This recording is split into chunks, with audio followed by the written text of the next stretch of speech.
Hey everyone, ready for another deep dive? This time we're tackling a true classic, Robinson Crusoe. Oh, an excellent choice. It's a book that's been on my list forever, Mm-hmm. and I'm really excited to finally dig in with you. And who knows, maybe we can convince some of our listeners to give it a read too. I hope so. It's one of those books that everyone should experience at least once. Absolutely. So, to get started, we've gathered some background information from a few different places. Okay. We've got some background on Daniel Defoe himself from the Defoe Society website, All right. a book review from the Pikes Peak Library District, Interesting. and even a couple of YouTube video transcripts, one from the Library Channel, Mm-hmm. and one in Spanish from Letra Menuda. Wow. A diverse set of perspectives there. I'm already curious to see what they all have to say. Me too. So, to kick things off, let's talk a bit about Defoe, the man behind the story. Okay. Sounds good. Because from what I've read, he was quite a character. This wasn't just some quiet writer tucked away in a study. Yeah. The guy lived a life full of adventure. I've heard that. Didn't he run away to sea when he was young? He did. Against his father's wishes, too, which I can only imagine caused quite a stir back then. Yeah. You have to remember, this was the early 1700s, a time when society was all about following the rules, knowing your place. Right, totally. Yeah. And Defoe was definitely not one to just blend in. Sounds like it. Not only did he have this rebellious streak, but he was also deeply involved in politics, even worked as a spy for a while. Wow, a spy. That's pretty intense. I know, right? And then on top of all that, he somehow found time to write novels, pamphlets, essays. He was prolific. He was all over the place. And, I think that's what makes him so interesting as an author. Definitely. I mean, you can really sense that adventurous spirit that you were talking about in Robinson Crusoe, can't you? It's like he poured his own experiences into the story. Absolutely. Really the risks, the ambition. Twists and turns of Crusoe's life. The constant possibility of things going wrong. It's all there. And that shipwreck scene at the beginning. Yeah. Talk about a trial by fire. You could practically feel the waves crashing over you as you read it. And the way he describes the island. Yeah. So detailed and realistic. Vivid. It really makes you feel like you're right there with Crusoe struggling to survive. Totally. It's like Defoe knew exactly what it would take to make it in those conditions. Because in a way, he kind of had to figure that out for himself in his own life. It's almost like he was preparing for his own shipwreck, in a way, with all the different paths he took. Maybe. So we've got this rebellious, adventurous writer who's seen a lot of life. Yeah. And he pours all of that into this story of survival and resilience. What's not to love? It's a great foundation. I'm even more curious now to see what other people have to say about the book itself. Yeah, me too. So let's dive into some of those perspectives we mentioned earlier, starting with the book review from the Pikes Peak Library District. They really seem to focus on the entertainment value. Okay. Like how Robinson Crusoe manages to be both exciting and thought-provoking at the same time. Interesting. How do they see those two sides coming together? Well, they pointed out something I found really interesting. What's that? They actually mentioned the supernatural elements in the story. Supernatural elements. I wouldn't have necessarily associated that with Robinson Crusoe. Right, but it's there. Like what? Give me an example. Crusoe seems to see signs and omens everywhere. Like he's constantly looking for divine intervention in his life. Whether things are going well or badly, he always sees it as some kind of message from above. That is interesting. And I guess when you're all alone on a deserted island, it makes sense that you might start looking for meaning in everything, even in the seemingly random events of life. Exactly. And somehow those supernatural bits actually enhance the realism of the story. Right. It's like... Instead of making it feel fantastical. Yeah. They actually ground it in this sense of, okay, even when you're completely isolated, you're still part of something bigger than yourself. It's that reminder that there are forces beyond your control, even in a situation where it feels like you're solely responsible for your own survival. Totally. Yeah. So you've got that perspective from the Pikes Peak Library District, but then you've got the library video, which takes a different approach. Yeah. They really dive into some of the bigger themes of the book. Like what? Like individualism and self-reliance. Oh, yeah. Those are definitely central to the story. Right. And then there's that whole question of what it means to be civilized versus being in nature. That's an interesting angle. Does Crusoe become more civilized or less so during his time on the island? It's a question the book makes you really grapple with. Totally. It's like he's resourceful, builds a whole life for himself, but he's also completely isolated. Right. Is he becoming more self-sufficient, or is he losing touch with what it means to be human? And then you throw Friday into the mix and it gets even more complicated. Oh, absolutely. Yeah. Speaking of Friday, Yeah. the Litra Manuna video brought up something I hadn't known before. Oh. Apparently, Robinson Crusoe was actually inspired by a real-life castaway. Really? I didn't know that. Yeah, a Scottish sailor named Alexander Selkirk. That adds a whole other layer to the story, doesn't it? It really does. Knowing that a real person went through something similar Yeah, makes those themes of survival and isolation hit even harder. absolutely. So we've got this mix of adventure, big ideas, and a real-life connection. I can already see why people are still talking about Robinson Crusoe after all these years. You too. And we haven't even gotten to the story itself yet. Oh, yeah. The best is yet to come. Are you ready for some spoiler-free sneak peeks into what actually happens in the book? Definitely. I'm all ears. Hit me with them. Okay, so first, remember how we were talking about Defoe being a bit of a rebel? Yeah. Well, that rebellious spirit is definitely reflected in Crusoe's early life, too. Oh, how so? He comes from a decent family, a good background, but he can't resist the lure of the sea. He craves adventure. So what does he do? He runs away No way. against his father's wishes. Wow. Talk about a bold move, especially for that time period. I know, right? It's like he's rejecting everything that society expects of him. He's determined to forge his own path. Sounds familiar, right? Like Defoe himself. Exactly. And that's just the beginning.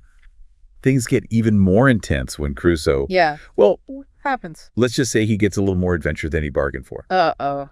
This doesn't sound good. Let's put it this way. Okay. He ends up shipwrecked on a deserted island, Oh, wow. completely alone. Alone. Like no one else around. No one. And Defoe really doesn't hold back in describing the horror of that situation. I bet. The storm, the fear, the utter despair. You really feel for Crusoe in those moments. I can only imagine. So he's stranded, alone, facing the elements. What does he do? How does he even survive? That's the amazing part. He doesn't just give up. He doesn't. No way. Yeah. Instead, he starts to tap into this incredible resourcefulness. Oh, like what? He builds a shelter. He figures out how to hunt and farm. Wow. He even creates his own tools from scratch. He basically rebuilds his life from nothing. It's the classic man versus nature struggle, The ultimate test of survival. but with a surprising amount of ingenuity. That's got to be inspiring to read, seeing how he overcomes those challenges. It really is. You find yourself rooting for him every step of the way. I bet.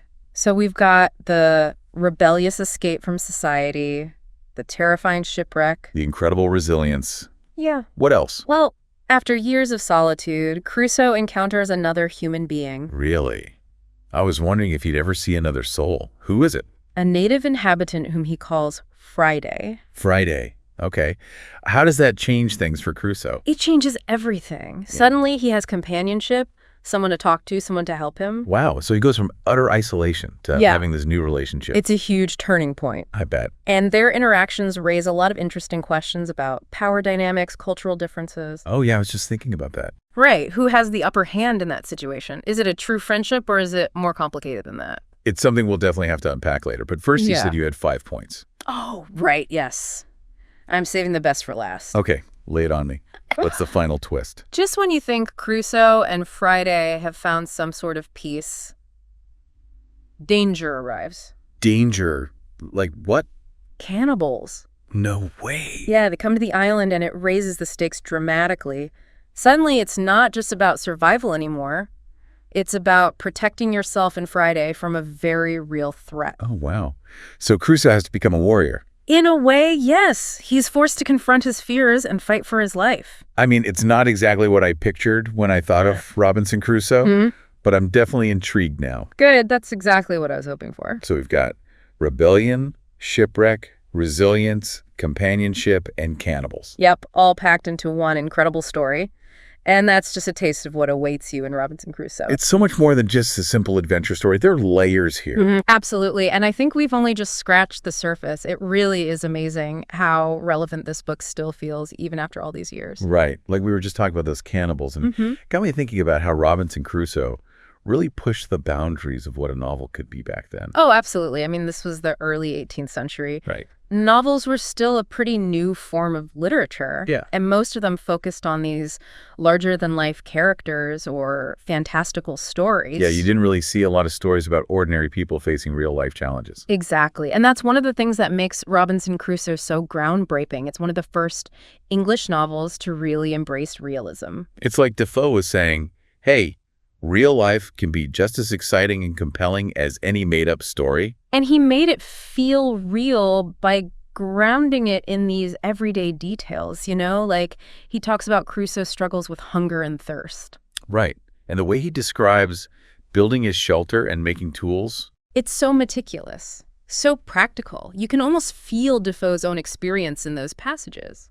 Especially when you consider his own financial troubles. Exactly. Remember how we talked about him ending up in debtor's prison? Yeah.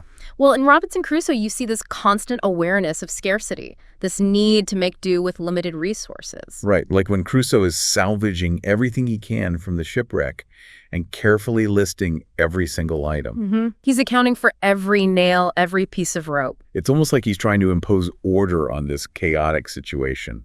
I think that practicality, that focus on the material world, is part of what makes Crusoe such a believable character. Totally. And speaking of Crusoe, I think it's time we talked about some of the bigger themes that emerge in the book. Oh, yeah, definitely. We touched on individualism and self-reliance earlier, but there's so much more to unpack. Like faith and spirituality, right? I mean, Crusoe's isolation really forces him to confront his own beliefs and his relationship with God. It's almost like the island becomes this testing ground for his faith. And it's not always a straightforward relationship either, is it? Like, he has moments of doubt, moments where he feels punished. Right. It's that complexity that makes it so interesting. He's wrestling with these big questions about God's will and the meaning of suffering. Not just some simple, God is good, everything happens for a reason kind of story. No, not at all. And despite being alone for so long, Crusoe actually comes to realize the importance of human connection. Right. It's like this tension between the desire for solitude and the need for companionship. It's something we probably all feel at some point in our lives, that need to be alone with our thoughts versus the desire to share our experiences with others. Totally. Okay, there's one more thing we haven't really touched on yet, and that's the whole Friday situation. Oh, yeah, we can't ignore that. It's definitely one of the most complex and controversial aspects of the book. I mean, you've got this European man encountering a native inhabitant on this deserted island. And it's definitely written from a colonial perspective, which we have to acknowledge.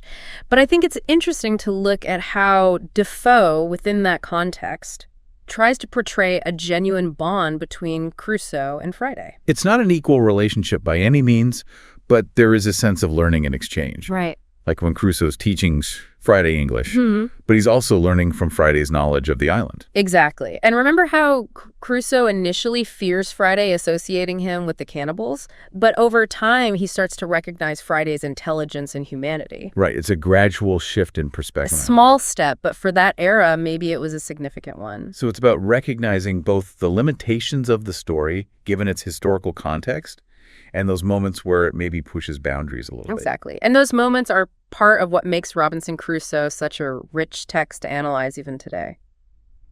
Okay, I think we've covered the characters and the themes pretty well. Yeah. So let's shift gears a bit and talk about the book's impact on literature as a whole. I mean, it's pretty undeniable, right? This story has spawned countless adaptations, retellings, even entire new genres. It's incredible, isn't it? It's like the castaway narrative, the whole survival genre. It all traces back to Robinson Crusoe in some way. It's like he created this blueprint that other writers could then build upon. And it's interesting because compared to some of the more modern survival stories, Robinson Crusoe seems almost straightforward, Yeah.